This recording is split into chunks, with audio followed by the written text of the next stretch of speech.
Dans l'Épître aux Romains, chapitre 2, et nous sommes rendus ce matin, je pense, au verset 12, 2, 12. On va lire jusqu'au verset 16, 12 à 16. Et quelqu'un voudrait le lire? Vous le lire à partir de là ou dans votre Bible? OK, Marcel, elle va le lire. Ceux qui ont péché sans la loi, et Léa aussi sans la loi, et ceux qui ont péché sous la loi seront jugés par la loi. Ce ne sont pas en effet ceux qui écoutent la loi qui sont justes devant Dieu, mais ceux qui pratiquent la loi seront justifiés. Quand les païens qui n'ont pas la loi font naturellement ce que prescrit la loi, eux qui n'ont pas la loi, ils sont une loi pour eux-mêmes. Ils montrent que l'œuvre de la loi est écrite dans leur cœur. Leur conscience en rend témoignage et leur raisonnement les accuse ou les défend tour à tour. C'est ce qui paraîtra au jour où, selon mon évangile, Dieu jugera par le Christ Jésus les actions secrètes des hommes. Il y a un homme un jour qui va voir, son psychologue, puis il dit, j'ai des troubles, je suis perturbé à cause de ce que j'ai fait. Il dit, il y a quelque chose dedans de moi qui m'accuse tout le temps, puis ça me fatigue, parce que je sais que je ne fais pas toujours ce que je devrais faire. Le psychologue, il dit, est-ce qu'on peut ensemble travailler, regarder à des choses que tu pourrais faire, qui pourraient t'aider à faire ce que tu voudrais faire? Oh, il dit, non, il dit, c'est pas ça que je veux. Il dit, j'aimerais, est-ce que tu m'aides, à ce que la petite voix qui est en dedans arrête de me le dire. Il ne voulait pas arrêter de faire ce qu'il voulait faire. Il voulait juste avoir moins de mal après l'avoir fait. Il voulait se sentir moins coupable. Il voulait se sentir moins pogné à l'intérieur. Et souvent, à cause de ce qu'on est en train de faire, on voudrait ça. On voudrait que ça fasse moins mal. Et ce matin, on va parler un petit peu de ce qu'on appelle la conscience. La conscience. Parce que l'apôtre Paul est en train de vouloir démontrer que le monde entier est inexcusable. Et le monde entier essaie de démontrer qu'il n'est pas coupable. Hein? On est très fort pour se justifier. On est très fort pour trouver des excuses à ce qu'on fait. On est facile à culpabiliser les autres. Mais pour nous-mêmes, on a toujours une raison, à quelque part, valable pour avoir fait ce qu'on a fait. C'est la faute de l'autre, c'est la faute de celui-là, c'est le gouvernement, c'est mes parents, c'est ma femme, c'est mon mari, c'est mes enfants. Il y a toujours quelqu'un en dehors, quelque part, qui est responsable de ce que j'ai fait, dans le fond. Mais moi, en psychologie, on appelle ça la psychologie de la victime.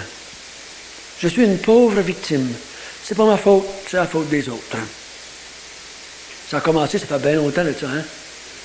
Quand Dieu a regardé Adam, il dit, c'est pas moi, c'est la femme que tu m'as donnée. Et la femme a dit, c'est pas moi, c'est le diable. Il y avait toujours un bouc émissaire à quelque part, c'est pas moi, je suis pas responsable. Et c'est vous ce que Dieu a fait? Il a puni le diable, il a puni la femme, il a puni le bonhomme. Les trois. Il dit, vous êtes responsables, les trois. Vous n'êtes pas inexcusables, vous êtes coupables, les trois. Et l'apôtre Paul, pendant le chapitre 1, au verset 18, jusqu'au chapitre 3, verset 21, il va essayer de démontrer la culpabilité de la race humaine dans toute son histoire. À la fin, il n'y a pas personne qui peut dire, ben moi, je ne suis pas coupable. Paul, il a dit, tous ont péché. Il dit, la première chose qui rend l'être humain inexcusable, on a vu que c'était la nature. Pendant que j'étais en train de parler avec le monsieur sur le bord du chemin, on était dans un beau site. Sa maison est superbement bien placée, sur le bord d'un beau lac, les montagnes, tout était vert. C'était vraiment la pelouse était bien coupée, un beau grand jardin, des pommiers. Tout était vraiment super beau.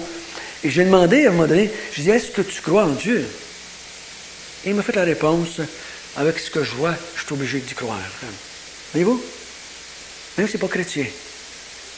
C'est ce que l'apôtre Paul ici dit. Les perfections invisibles de Dieu sont visibles par ce qu'on voit autour de nous. L'homme est obligé d'arriver à quelque part et de dire, ouais, je pense qu'il y a eu il y en a qui disent un être suprême, le boss, l'homme, le gars d'en haut, on dit toutes sortes de noms. Mais la plupart des êtres humains vont arriver à la place de dire, oui, je crois qu'il y a Dieu qui a créé le monde. Mais en même temps qu'il disait ça, il a dit par la suite, mais il dit, je ne suis pas pratiquant. Voyez-vous la folie de l'être humain? Il y a un Dieu qui m'a créé, mais je ne veux pas pratiquer. C'est ce qu'on a vu, hein, verset 1, verset 18 jusqu'à 29. L'homme s'est détourné du Créateur pour adorer la créature et servir la créature. Et à cause de ça, Paul dit, l'être humain est inexcusable. Il sait qu'il y a un Dieu qui existe. Mais il ne l'adore pas, il ne le glorifie pas comme Dieu. La deuxième raison qu'on a vue la semaine passée, c'est que l'homme est inexcusable parce que l'homme condamne ses semblables. Juste le fait que l'homme se fait des lois et qu'il punit ceux qui ne font pas ces lois-là, il se condamne lui-même parce que lui-même ne fait pas les lois qu'il a mis en place. Donc l'homme, dans sa tête, dans son cœur, sait qu'il est condamnable parce qu'il condamne les autres. Quand quelqu'un te vole, qu'est-ce que tu fais? Est-ce que tu dis, c'est pas problème, tu peux prendre l'autre morceau qui va avec? Tu le condamnes, tu dis, c'est pas correct ce que tu as fait là, tu ne devrais pas voler. Et si tu es à la capacité, tu vas essayer de revoir ton bien qui t'a volé. Et la police va peut-être l'arrêter, la police va peut-être la mettre en prison. Mais toi aussi, quand tu voles, tu mérites la même chose. Et qui n'a jamais volé? Qui n'a jamais volé? Qui n'a jamais pris ce qui appartient à l'autre? Moi, je me souviendrai toujours, une fois, j'étais sur ma ferme, puis il y a un homme qui vient me voir, puis il me dit, « François, j'aurais besoin de toi. » Ah, j'ai dit, si je peux rendre service. Je peux te rendre service. Je suis devenu chrétien à ce moment-là.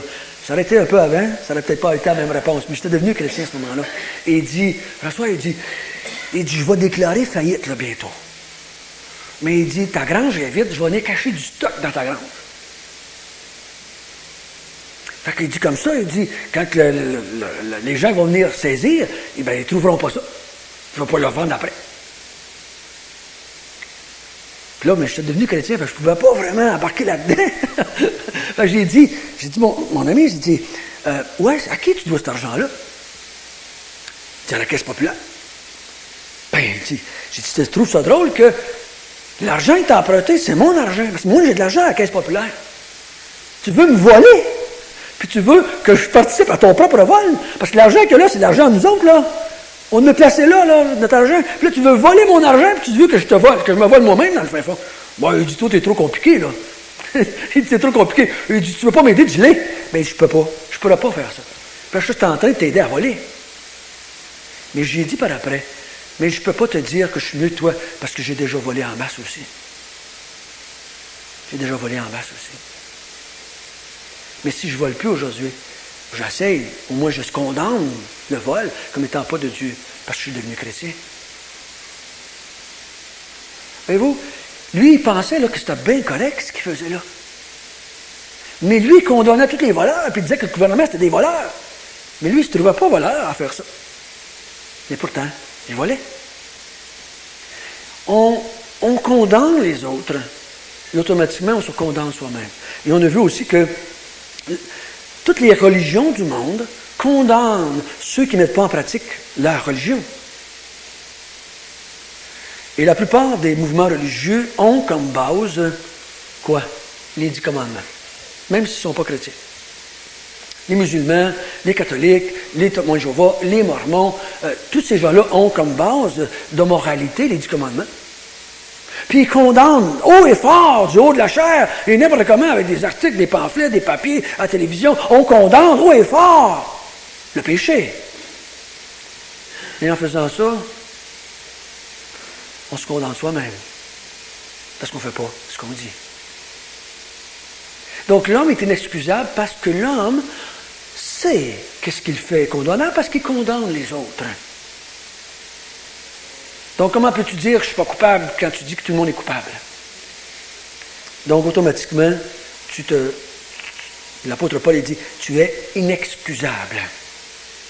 Et ce matin, ce que nous allons voir, c'est la troisième partie, c'est la conscience que Dieu a mis en vous. Rend les hommes inexcusables. Les femmes, les enfants, les gens sont inexcusables parce qu'ils ont un petit machin à l'intérieur qu'on appelle la conscience.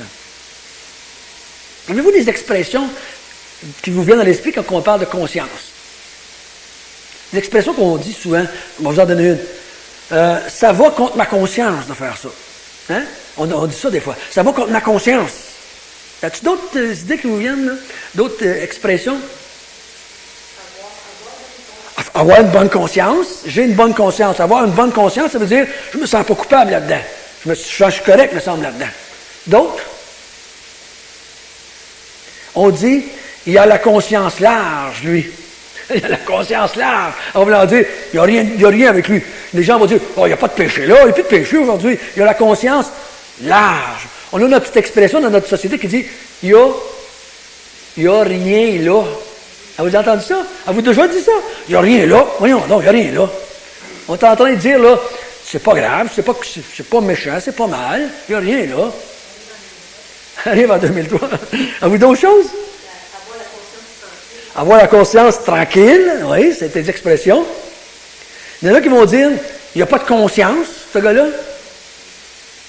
D'autres qui vont dire, ils ont une conscience élastique. C'est-à-dire, si ça fait son affaire, il étire ça comme il veut. Il y a d'autres qui vont dire, avoir la conscience tranquille, on le dit, avoir de la conscience, avoir bonne conscience, on le dit, par acquis de conscience, par conscience professionnelle. On dit ça des fois. La liberté de conscience. Donc, c'est toutes des expressions qui viennent, qu'on entend dans notre société. Qu'est-ce qu'on veut dire par conscience? D'où est-ce que ça vient, cette conscience-là? À quoi ça sert, cette conscience-là? Et est-ce que la conscience va me condamner auprès de Dieu? Si je n'avais pas la nature, si je serais élevé dans le bois tout seul, est-ce que j'aurais de la conscience quand même? Si je suis élevé dans une famille ou dans une autre famille, dans un siècle ou dans un autre siècle, est-ce que j'ai de la conscience quand même? Est-ce que si je suis élevé parmi des tribus idolâtres très loin, est-ce que j'ai de la conscience aussi? Est-ce que tout le monde a une conscience? Est-ce que dans toute l'histoire de l'humanité, les gens ont eu de la conscience? Si oui, la conscience vient de où? C'est une notion du bien ou du mal. La conscience, c'est comme on dit, c'est quelque chose qu'il y a dans le dedans de nous autres. On appelle ça des fois une petite voix. On appelle ça, quand j'étais catholique, on disait le petit bonhomme blanc, le petit bonhomme noir. Hein? Un petit ange blanc, un petit ange noir. C'est quelque chose qui est en dedans de nous autres qui fait qu'on se sent pogné quand on fait le bien ou qu'on fait le mal. Il y a un homme qui disait, il me semble que c'est Victor Hugo qui disait, la conscience, c'est ce qui nous rend le plus semblable à Dieu. Donc, il disait que la conscience, c'est ce qui différencie l'homme de l'animal. Est-ce que l'animal a une conscience? Ben non. L'homme a une conscience. Et c'est dès le début, quand Adam et Ève ont péché, aussitôt qu'ils ont péché, qu'est-ce qu'ils ont fait? Ils se sont sentis coupables en partant. Sans que personne leur parle, sans que Dieu vienne leur voir et dire « Hey, ce que tu as fait là, c'est pas correct! » Sans qu'un curé ou un pasteur ou un chef religieux quelconque ou une Bible quelconque ou un livre quelconque, ils ont dit « Hey, ce qu'on a fait là, c'est pas bien. » Ils se sont sentis coupables et ils sont partis se cacher. Quand Caïn a tué, qu'est-ce qu'il a fait? Il s'est senti coupable. Il s'est mis à mentir pour cacher ce qu'il avait fait. Il y avait quelque chose en dedans d'eux autres, même s'ils n'avaient peut-être jamais entendu le mot conscience de leur vie. Il y a quelque chose qui était en dedans d'eux autres, qui faisait qu'ils voulaient se cacher parce qu'ils ont fait le mal. C'est pour ça qu'un enfant, tout jeune, tout bas âge, tu n'as pas besoin de leur dire ça. Et s'ils font le mal, ils ont tendance à vouloir se cacher tout de suite. Ils ont tendance à vouloir mentir. Ils ont tendance à dire « C'est pas moi, c'est lui ». Ils le font automatiquement. Même Judas, après qu'il ait livré Jésus, puis qu'il ait eu les 30 pièces d'argent, puis Jésus était condamné, qu'est-ce qu'il a fait? Il s'est senti coupable. Il est parti jeter les pièces dans le temple, puis il est allé se pendre. Sa culpabilité était tellement forte qu'il est allé se pendre. Lui, tout, il avait une conscience, Judas. Lui, tout, il avait une conscience. Et sa conscience lui a fait se sentir coupable. Et chacun de nous, on a une conscience. On a ce petit machin dans nous autres qu'on ne sait pas c'est quoi vraiment. Hein? C'est-tu physique? C'est-tu une glande? C'est-tu de la matière? C'est-tu juste dans l'esprit? C'est-tu juste quelque chose d'immatériel? C'est-tu ce qui va partir de nous, mais qu'on meurt? Tu sais, l'âme, l'esprit, ça fait-tu partie de ça? C'est dur, hein? Puis ma conscience, puis la tienne, elle peut être différente. L'apôtre Paul dit qu'il y en a qui ont une conscience endurcie. Il y en a qui disent une conscience flétrie dans la Bible. Ta conscience peut être plus étroite que la mienne peut être plus large que la tienne. Mais de quoi ça dépend, ça? On va regarder ça un petit peu. Mais on a toute une conscience. Il y en a qui ont une conscience plus développée que d'autres. Mais tout de même, on a tous une conscience. Et ici, l'apôtre Paul va dire que la conscience, à cause qu'on en a une, on devient inexcusable devant Dieu. Dieu pourrait juste dire, ta conscience te le disait que c'était mal, puis tu ne l'as pas écouté. Tu ne l'as pas écouté. Tu l'as plutôt repoussé, ignoré, parce qu'on peut endurcir notre conscience. On peut, comment je dirais ça, fausser notre conscience. Un peu comme je pourrais dire, je peux mettre des tampons dans mes oreilles, puis je bouche mon ouïe, mais pourtant j'ai un ouïe, mais je la bouche avec des tampons. Mais j'ai tout de même un ouïe.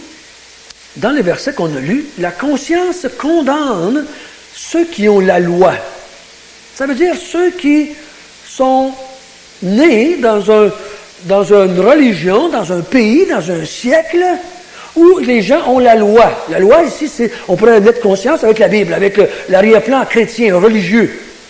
Ici, il compare les Juifs avec les non-Juifs, les Grecs, les païens. Il dit, vous qui êtes nés avec la loi de Dieu,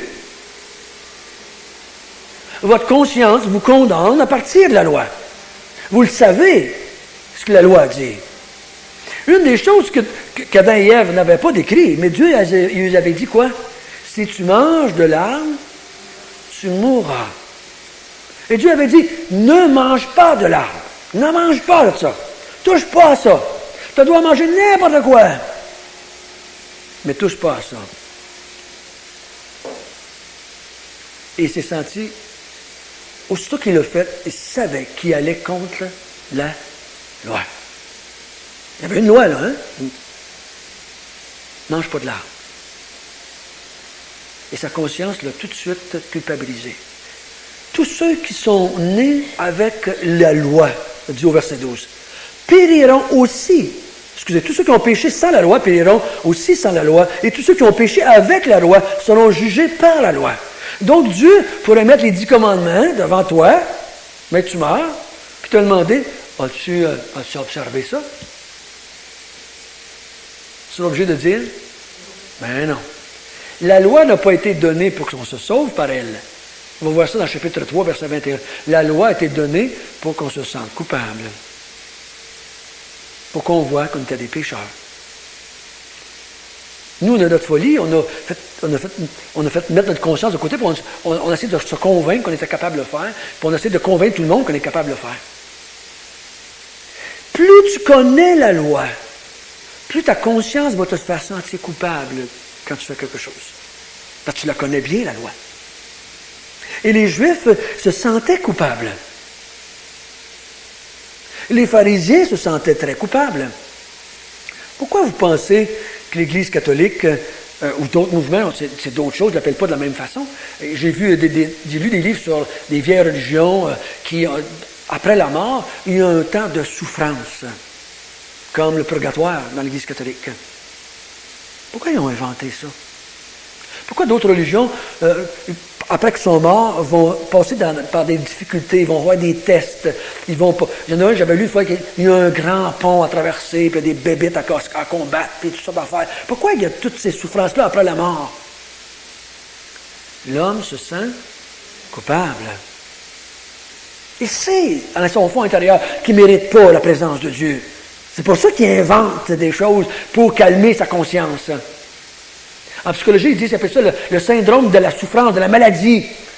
L'homme sait qu'il mérite d'être puni, puis il veut être puni. Il veut être puni. Puis quand tu as été puni, tu te sens moins coupable après. Tu as payé ta dette, tu te sens moins coupable. Beaucoup de mouvements religieux, tout ce qu'ils essayent de calmer par leur sacrifice, par tous les rituels qu'ils font, c'est de calmer leur conscience. Calmer leur conscience. Tous ceux qui vivent par la loi périront par la loi. La conscience les accuse. Vous savez, quand quelqu'un me dit, je me souviens une fois, il y avait venu quelqu'un chez nous, puis j'ai demandé, qu'est-ce qu'il faut que je fasse selon toi pour être sauvé, pour aller au ciel? Et il m'a dit, il faut que tu mettes les 10 commandements de Dieu en pratique. Et je lui ai répondu, si c'est ça, il faut que je fasse. Je ne suis pas capable, je suis complètement découragé, je n'arriverai jamais à le faire. Je ne veux pas embarquer dans ta religion. Je ne veux pas aller avec toi. Mais il dit, il faut que tu essayes. Ben non. Il dit, essayer, ça, c'est pas le faire. Tu sais, je peux bien essayer de lever 50 livres, mais si je ne réussis pas à le lever, je ne l'ai jamais levé. Même j'essayerai. Dieu n'a pas dit essayer de faire la loi. Il dit quoi? Faites la loi. Dieu n'a pas dit essayez de ne pas manger la pomme. Il dit, mange pas la pomme. Si tu en manges, tu meurs. Mais j'ai essayé. Non, tu ne peux pas dire ça au Seigneur. J'ai essayé. Non. Il n'a pas dit d'essayer, il a dit de le faire. Si tu ne le fais pas, tu meurs. J'ai dit, si c'est ça que ta religion demande de faire, tu devrais leur dire que tu n'es pas capable. Comme je ne suis pas capable. Aussitôt que quelqu'un met devant vous une loi, vous pouvez leur dire, je ne suis pas capable. Je ne suis pas capable. J'arrive pas à faire la loi. J'arrive pas. Je suis honnête, j'arrive pas. Parce que si tu dis que tu es capable, si tu penses que tu es capable, tu vas essayer de trouver des moyens pour ne pas te sentir coupable quand tu ne le fais pas. Tu vas essayer de trouver des moyens. C'est ce que les pharisiens faisaient. Et quand vous regardez les pharisiens, dans la Bible, ils s'étaient mis un paquet de règlements et de lois humaines en dehors des 10 commandements de Dieu. Pauvre fou qui était. Excusez l'expression. Il y en avait passé de 10. Ils en ont mis des centaines. Il semblerait qu'il y avait au-dessus de 600 règles juste pour le jour du sabbat. Il y a un rabbin qui a dit, plus on essayait de le faire, plus on se sentait fatigué. Pourtant, c'était supposé être une journée de repos. Parce que plus tu mets de règles, plus tu mets de lois, plus tu vas te sentir coupable parce que tu ne seras pas capable de les faire. Quand l'Église catholique a mis 10 commandements, elle a mis en bas 7 autres commandements. Ça me faisait juste 7 occasions de pécher de plus souvent. Parce que je n'étais pas capable de les faire plus les autres 7. Moi, je peux vous dire, Adam et Ève, il y avait un commandement. Ils étaient dans le paradis. Il n'y avait personne d'autre pour les influencer. Ils étaient parfaits avant. Ils ont tombé quand même. Il y avait juste un commandement. Juste un. Ils ont planté quand même.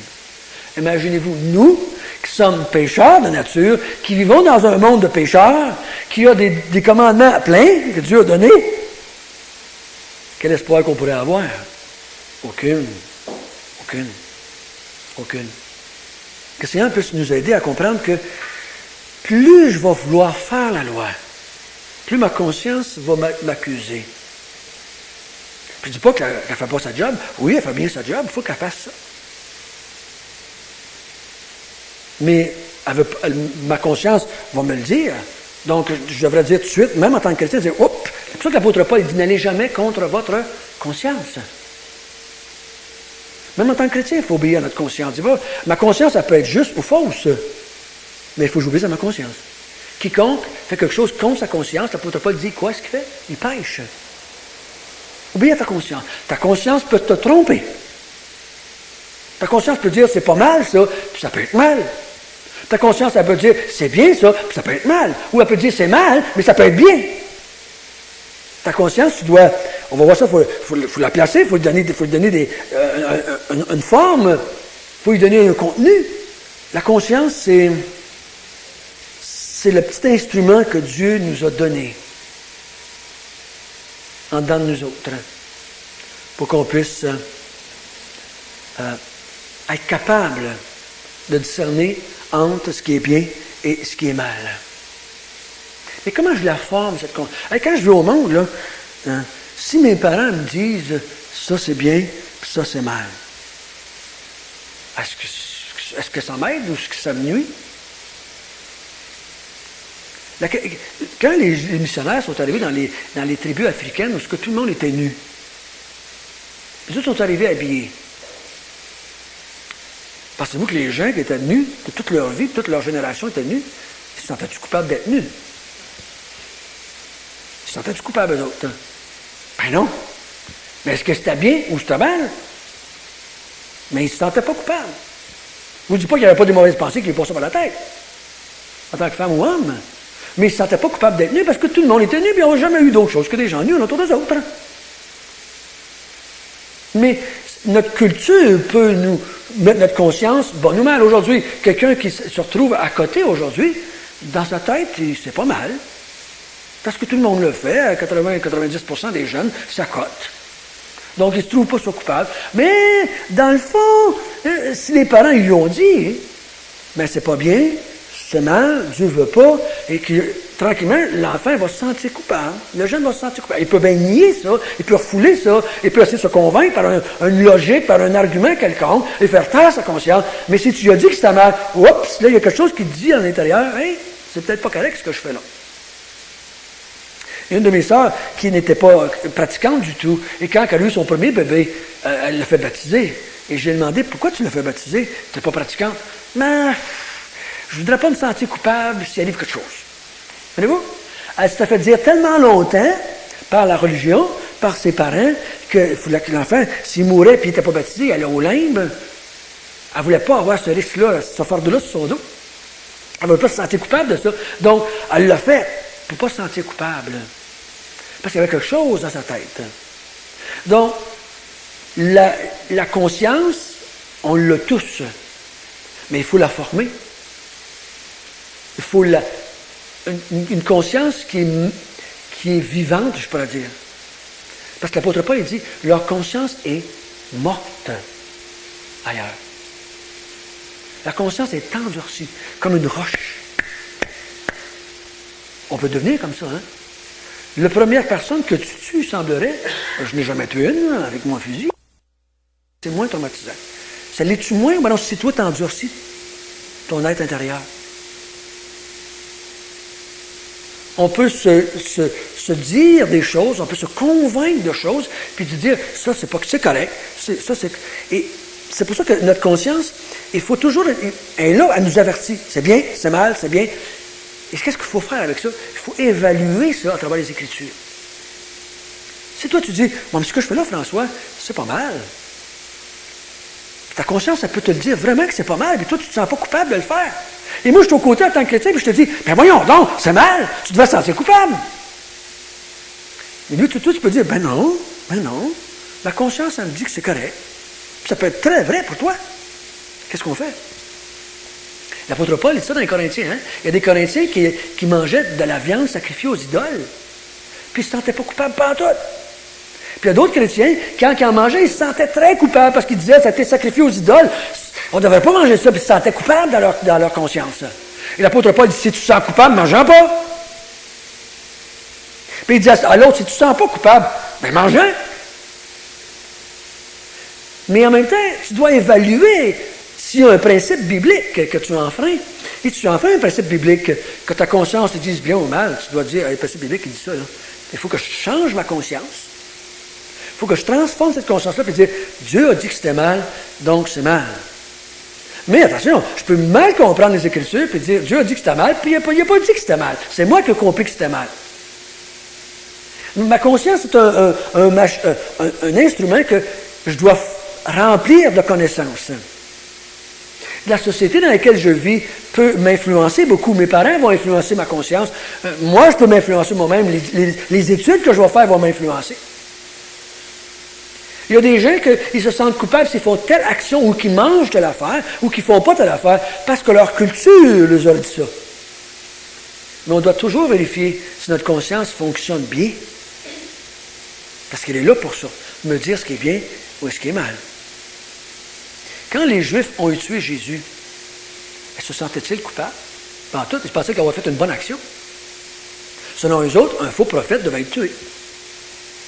Puis l'apôtre Pierre, il leur dit au chapitre 3 dans les Actes, il dit, « Je sais que vous avez agi par ignorance. Mais il dit, « Mieux de vous repentir parce que vous allez être condamnés. » ça n'enlèverait pas le péché. Même si ma conscience me dit que c'est correct, ça ne veut pas dire que c'est correct. Donc, il faut toujours évaluer. Puis plus je vais connaître les Écritures, plus je vais enseigner à mes enfants les Écritures, peut-être qu'ils vont pas, ils vont peut-être refouler, ils vont peut-être dire non à ça, ils vont peut-être dire non, je ne veux pas, mais ça va être là dans leur tête maintenant. Et la conscience qui est là, l'instrument de Dieu, peut utiliser ça pour les guider dans leur vie. Les conduire, ça peut être 5 ans, 10 ans plus tard. Il y a un de mon garçon, la semaine passée, il vient me voir, mon Jérémie, puis il dit, papa, tu n'es pas chrétien, vous savez qu'il n'est pas chrétien. Il dit, papa, je suis bien content que tu nous as élevés comme ça. Et je rencontre des jeunes aujourd'hui là, qui n'ont pas une bonne compréhension de la vie. J'étais devant lui de partir quasiment à pleurer et à rire en même temps. Je disais, comment tu peux dire ça? Mais tout lui se voyait à part des autres. Mais dans sa tête, là, il y a des choses d'enregistrées. Des choses enregistrées. Et il sait des choses. Sa conscience, le guide lui dit bien ou mal.